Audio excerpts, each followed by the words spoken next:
My name is Kelsey Prihoda. I am the Great Lakes Transportation Extension Educator with Minnesota Sea Grant. And today we are here at the University of Wisconsin-Superior, and it is their first ever Transportation and Logistics Day.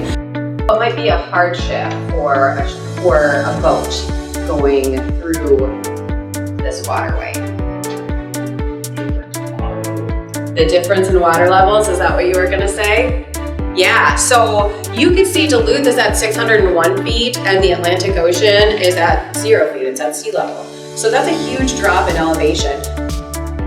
So they have a transportation logistics management program, and today is all about introducing high school students in the region. So we had students from Superior, from Proctor, and from Park Falls who came and learned about not just what is like transportation and logistics, but about all of the different modes of transportation that are available in the Twin Ports area, including the maritime transportation system, which was the focus of our station today. So we taught kids about the ships, the cargo types and what they get made into, and kind of get that connection between their everyday lives and the raw materials that are shipped on the ships in the Great Lakes. Maybe, right? What do you think? What do you think are some of the things that a tanker might carry?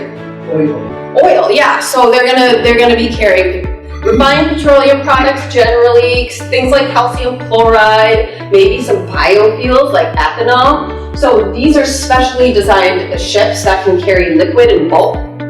Actually no, grain's the sneaky one. Because grain, we make it in the US, we grow it, but we sell most of it overseas. So is it going to be a Laker? Is it salty? So you have to pick a salty. The students also learned about trucking transportation as well as pipeline transportation, and they learned about rail. To take a look at these finished products, there's 6 of them, there's 6 cargo samples. What do you think your cargo gets made into? There's a reason that we're shipping these things, and it's to make it into all of these things that you see on the wall.